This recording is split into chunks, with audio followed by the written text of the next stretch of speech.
بالله من الشيطان الرجيم. بسم الله الرحمن الرحيم.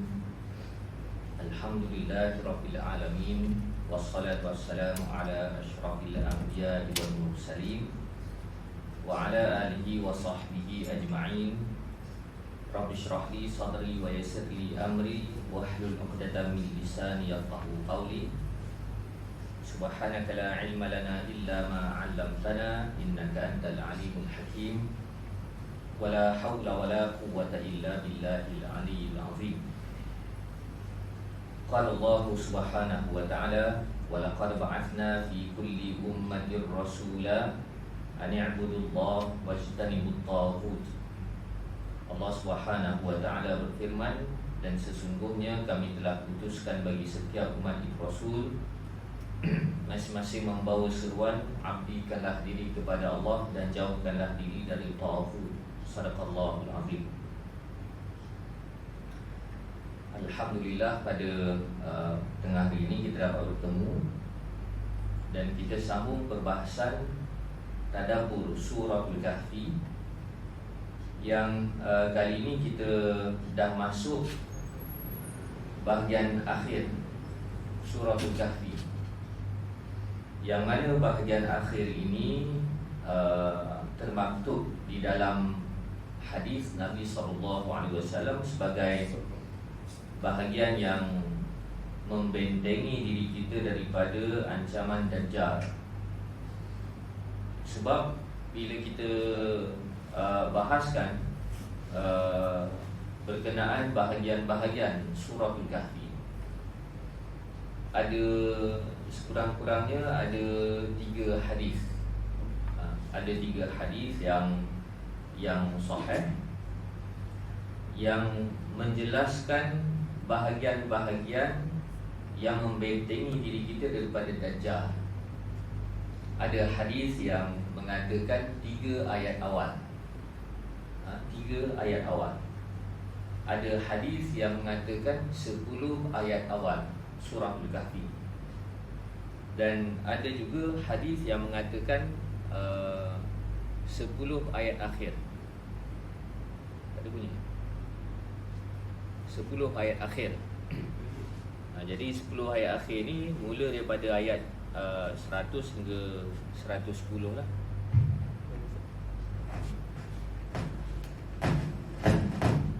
Dengan matanya Nabi katakan, man qara'a 10 awakhir min surah Al-Kahfi musima minad Dajjal. Barang siapa yang membaca 10 ayat akhir dari surah Al-Kahfi, maka dia terpelihara dari Dajjal. Jadi berdasarkan hadis-hadis yang sahih, 3 ayat awal, 10 ayat awal, 10 ayat akhir. Sahih belaka tu. Jadi kalau kita nak untung, kita ambil 3-3. Kita ambil 3-3. Jadi kalau kita memahami isi kandungan 10 ayat akhir ini sebagai penutup yang merumuskan kandungan-kandungan penting dari surah Al-Kahfi. Kalau kita lihat 10 ayat awal sebagai sinopsis kepada mesej yang dikemukakan oleh surah Al-Kahfi. Baik, bermula daripada ayat 100, Allah berfirman, wa arabna jahannam yauma idzil lil kafirina 'arda. Allah berfirman, dan kami perlihatkan neraka Jahannam pada hari itu kepada orang-orang kafir dengan pendedahan yang nyata. Alladzina kanat a'yunuhum fi ghita'in 'an dzikri wa kanu la yastati'una sam'a. Yang mana golongan-golongan yang Allah sebutkan sebagai kafirin tadi adalah orang yang matanya telah tertutup daripada melihat tanda-tanda yang membawa kepada mengingatiku, dan mereka pula tidak dapat mendengar sama sekali. Ini Allah ceritakan perihal berkenaan orang-orang yang kufur di dunia dan bagaimana nasib mereka di akhirat.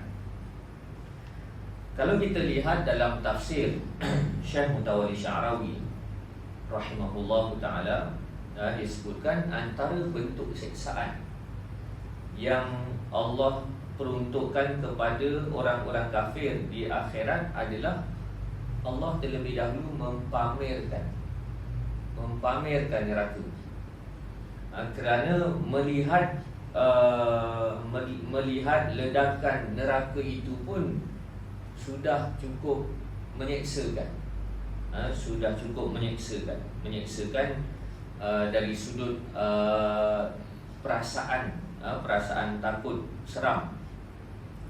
Dan kalau kita lihat dalam penjelasan yang lain, neraka itu bukan semata-mata dari sudut penglihatannya sahaja yang menakutkan. Bahkan bunyi ledakan itu pun sudah cukup menakutkan.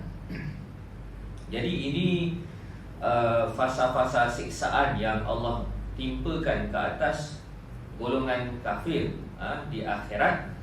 Bagaimana Allah menggunakan perkataan wa'arabna, dan kami, kalau kita tengok dalam terjemahan, kami perlihatkan. Tapi kalau kita faham dengan lebih tepat, kami pamerkan. Kami pamerkan. Arda sebagai sebuah pameran, supaya kamu tengok dulu.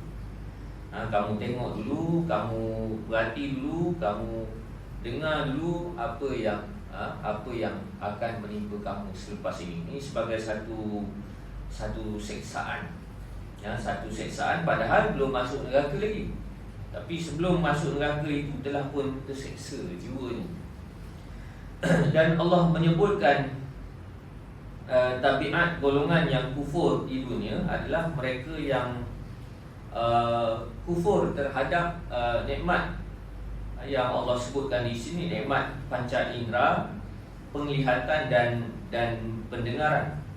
Alladzina kanat a'yunuhum fi ghita, yang mana mereka ini golongan yang dalam kurungan di dunia mata mereka telah tertutup. Mata mereka telah pun tertutup.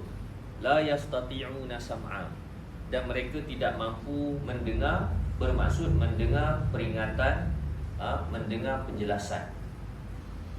Jadi kalau kita seragamkan, dia datang dan pergi.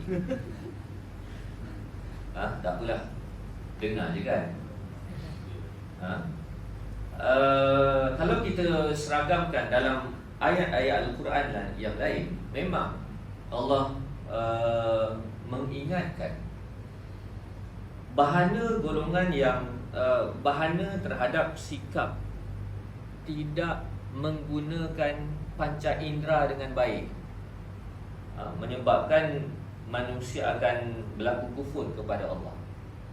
Jadi di sini bukan bermaksud manusia itu tidak ada mata, bukan bermaksud tidak ada mata, bukan bermaksud tidak ada telinga. Alat-alat itu telah pun Allah kurniakan, tetapi tidak digunakan. Sebab itu dalam ayat Al-Quran yang lain Allah katakan, walaqad zara'na li jahannam katsiran minal jinni wal ins lahum qulubun la yafqahuna biha.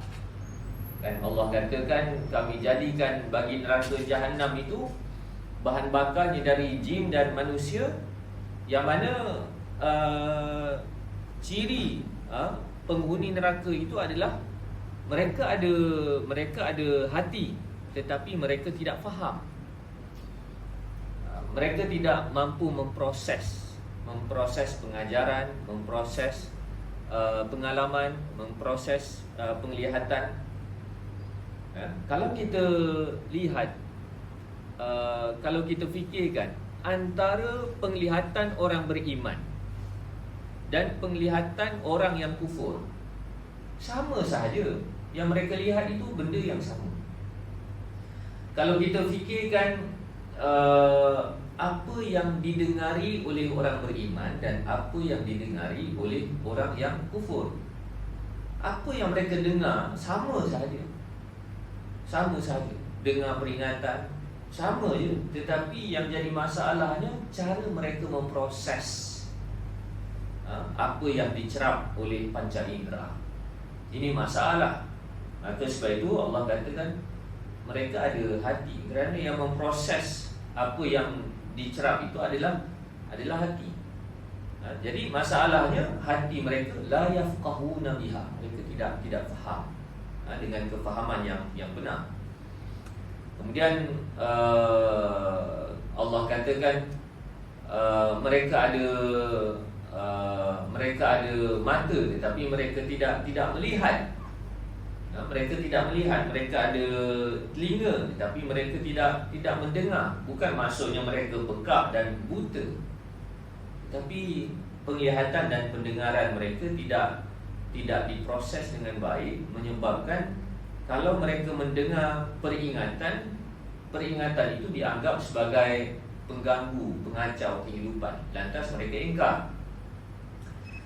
Jadi ini yang dijelaskan beberapa kali di dalam Al-Quran, betapa panca indera itu sebagai satu sumber alat yang Allah sediakan kepada kita, semua sama sahaja.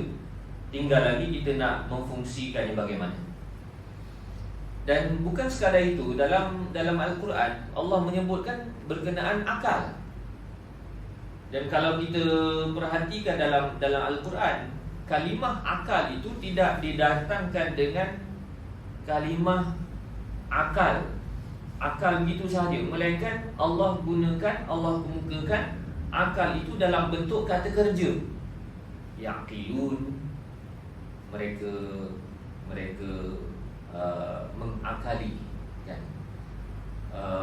Taqilun, kamu mengakali, menggunakan akal. Jadi kalau kita lihat susunan ataupun pengisytihadan di dalam Al-Quran, contohnya bila disebutkan berkenaan akal, Allah gunakan kata kerja sebagai satu peringatan. Masalah manusia bukan masalah manusia tidak ada akal.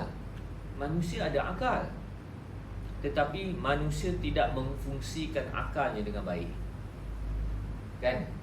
Sebab itu kalau kita baca ayat Al-Quran, afala taqilun, afala taqilun.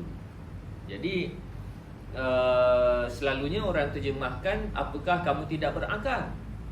Tapi sebenarnya bukan apakah kamu tidak berakal, sebaliknya apakah kamu tidak mengerjakan akal kamu. Kamu tidak memfungsikan akal kamu. Kamu ada akal.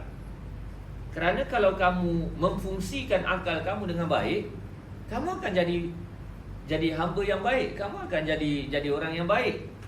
Kerana akal yang sehat dan difungsikan dengan cara yang betul akan mendorong manusia jadi baik.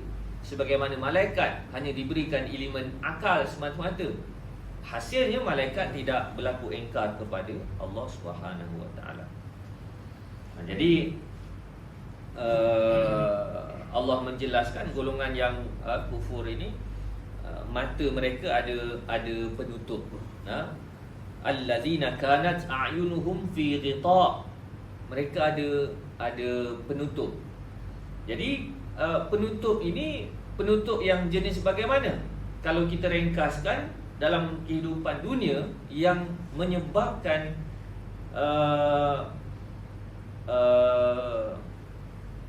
penglihatan kita tidak boleh menilai dengan baik, selalunya disebabkan kepentingan.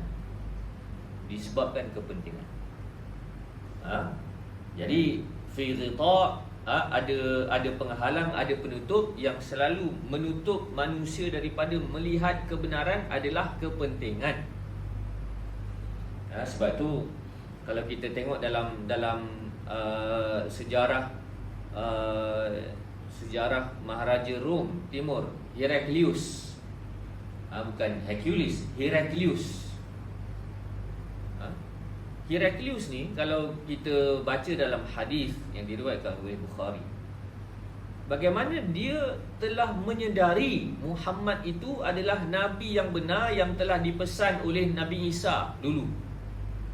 Mereka Heraklius ni dia sedar, dia tahu Muhammad yang mengutuskan surat kepada Rom waktu itu adalah nabi akhir zaman yang dijanjikan sejak daripada dulu. Dia dah tahu. Tapi kenapa dia tak ikut? Sebab kepentingan kekuasaan.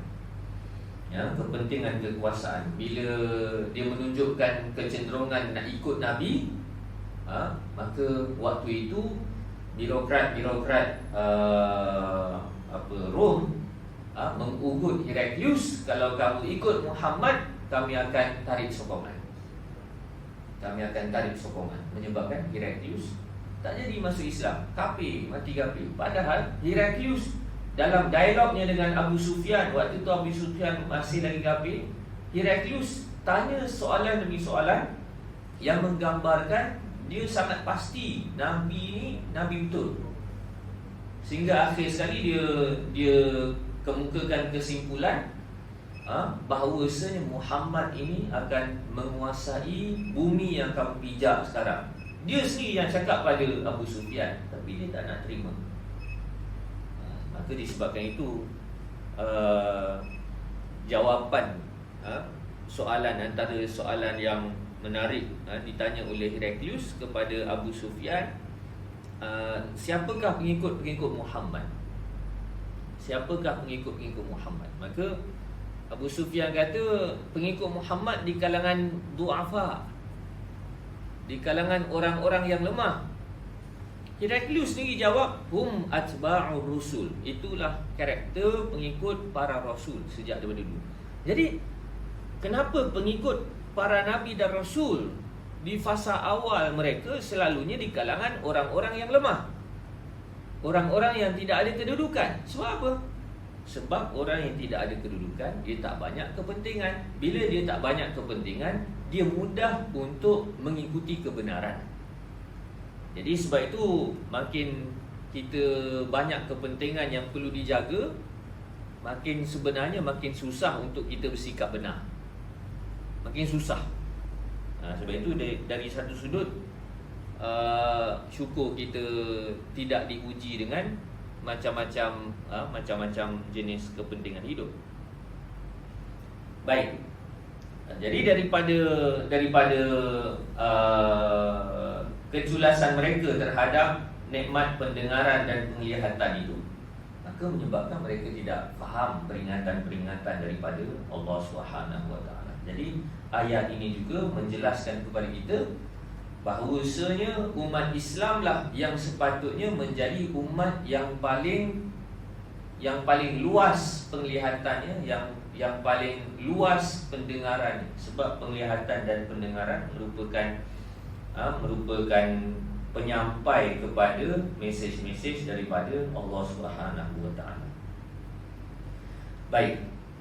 Jadi sebagai contoh, seakan-akan macam tak habis-habis kan bencana yang menimpa ke atas kita kan.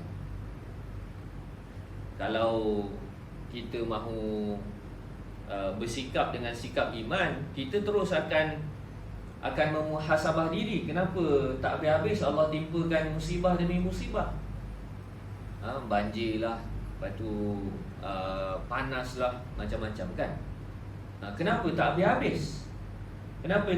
Sedangkan Al-Quran menjelaskan bahawasanya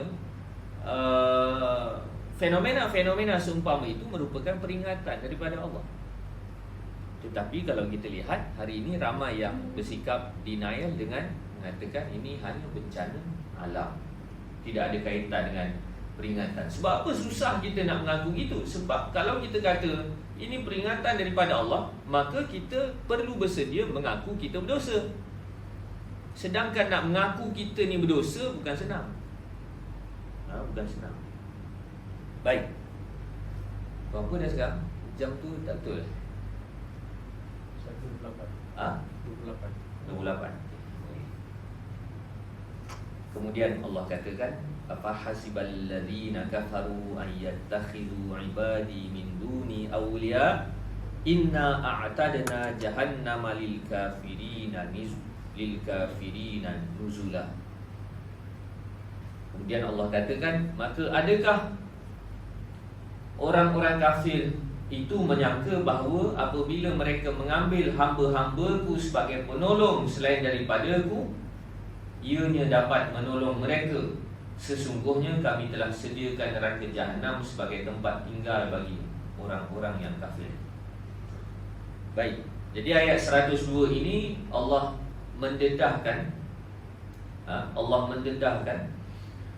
berapa banyak kekufuran itu berlaku disebabkan pemujaan yang melampau ke atas orang-orang yang soleh, ke atas orang-orang yang soleh.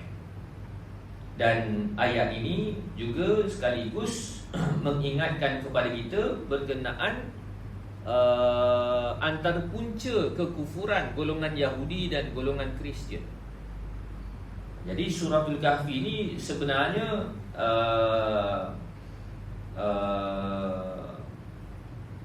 banyak mendedahkan kepada kita bahaya yang datang daripada Yahudi dan Kristian. Dan memang tidak dinafikan bahaya yang datang ke atas dunia Islam pada hari ini adalah daripada kelompok itu. Kalau kita membedah apa yang ada dalam kerangka peradaban Barat dari sudut teologi, dari sudut anutan keagamaan, memang Barat ini rangkuman daripada Yahudi dan Kristian.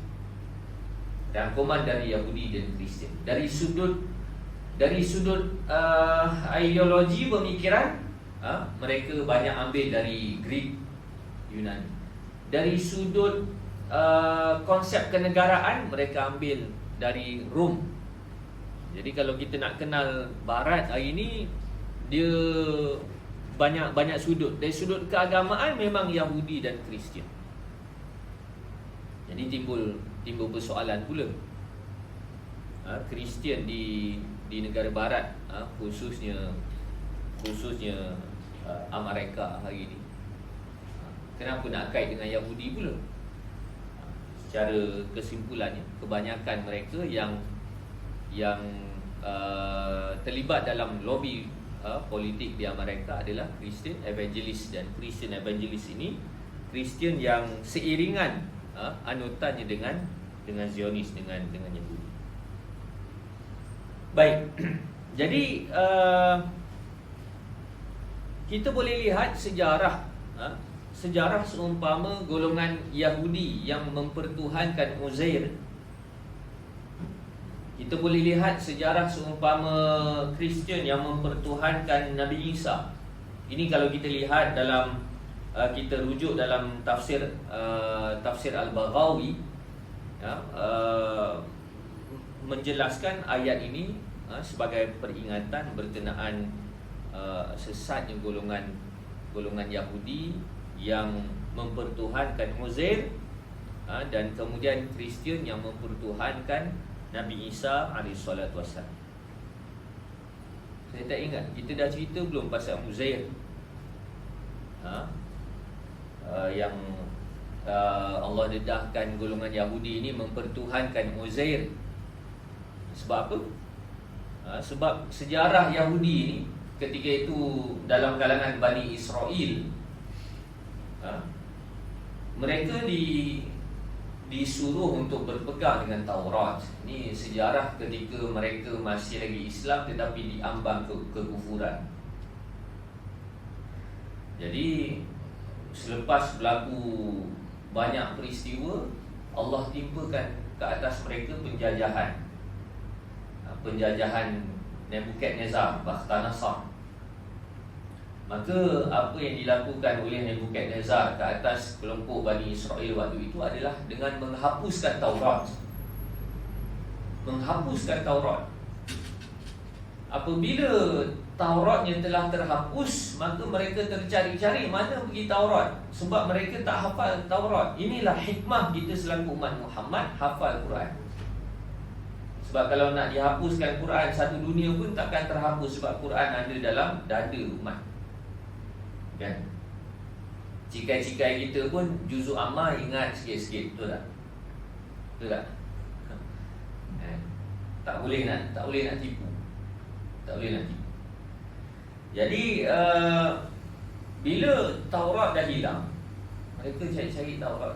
Ringkas ceritanya, Allah takdirkan salah seorang di kalangan mereka boleh dapat balik Taurat, boleh dapat balik Taurat dan catat balik Taurat. Bila catat balik Taurat, mereka menganggap orang tu special macam orang lain tak ingat Taurat, dia seorang ingat Taurat. Mesti anak Tuhan. Orang itu namanya Uzair. Akhir sekali mereka mendakwa Uzair ni anak Tuhan. Uzair anak Tuhan. Sebab orang lain tak ingat, dia seorang ingat. Mesti dia ni special, lain daripada orang. Lantas Uzair dituduh sebagai anak Tuhan. Padahal peristiwa tersebut sepatutnya pengajaran ni lain. Sepatutnya bila Allah dah temukan balik Taurat di sisi mereka, sepatutnya selepas ini mereka lebih menghargai Taurat, mereka lebih berpegang dengan Taurat. Tapi terbalik pula ceritanya. Mereka duk kata orang ingat Taurat tu anak Tuhan. Jadi kafir. Jadi Uzair ni salah ke tak salah? Uzair ni tak salah. Uzair ni orang soleh. Ada yang mengatakan Nabi. Begitu juga cerita sejarah Kristian. Kerana mereka telah didorong oleh ajaran sesat waktu itu dengan mengagungkan Nabi Isa, akhir sekali mereka mempertuhankan Nabi Isa, menganggap Nabi Isa sebagai anak Tuhan. Peristiwa ini berlaku lebih kurang 300 tahun selepas Nabi Isa diangkat. Kalau kita rujuk dalam surah Nuh, Allah menceritakan bagaimana kaum Nabi Nuh, asal usul kaum Nabi Nuh, mereka jadi sesat itu disebabkan mereka menganggap wali-wali mereka sebagai sembahan. Ulama dan wali mereka yang Allah senaraikan nama mereka, Wad, Suwa, Ya'ub, Yahuz, Nasra. Ini ada dalam surah Nuh. Ini semua nama ulama mereka, nama ulama orang soleh mereka. Tapi bila lima tokoh ini Allah wafatkan, maka mereka mula menginspirasikan orang-orang soleh ni. Lama-kelamaan mereka buat patung untuk peringatan, akhir sekali mereka sembah. Jadi 5 orang tokoh, 5 orang soleh ni salah? Tak salah. Tak salah, mereka orang soleh. Tetapi golongan terkemudian yang lampau-lampau akhir sekali memunculkan syirik. Jadi bentuk-bentuk pemujaan ini perlu kita waspadakan supaya tidak berlaku kekufuran sebagaimana dalam lipatan sejarah. Sebab itu Nabi SAW sangat berhati-hati apabila Nabi mendapati ada orang yang memuji-muji Nabi dengan kadar yang berlebihan, sehingga Nabi bersabda untuk tutup pintu pemujaan terhadap Nabi. Nabi katakan la tutruni kama ataratin nasara Isa bin Maryam. Jangan kamu puja aku sebagaimana golongan-golongan Nasrani memuja Isa anak Maryam. Mula-mula puja, lama-lama jadi Tuhan. Ni ajaran-ajaran seumpama ini perlu kita hati-hati, perlu kita waspada, supaya kita tak terjerumus dalam ayat yang diingatkan oleh Allah, ayat 101 ini. Kemudian ayat 102, Inna a'tadna jahannama lil kafirina nuzula. Sesungguhnya kami sediakan bagi golongan yang kufur tadi itu neraka jahanam sebagai tempat tinggal mereka. Sebab apa? Mereka berlaku syirik, mereka berlaku kufur, dan kekufuran mereka berawal daripada kegagalan mereka menggunakan nikmat pendengaran dan penglihatan dengan baik. Lantas akhir sekali tempat mereka adalah di neraka jahanam. Baik. Jadi rasa sekali itu saja untuk tengah hari ini. Sebab kalau nak sambung ayat 103 panjang. 103 kena baca sekali dengan 104. Jadi itu panjang. Jadi akan datang kita akan sambung. Rasa sekali itu saja untuk tengah hari ini. Wallahu a'lam. Assalamualaikum warahmatullahi wabarakatuh.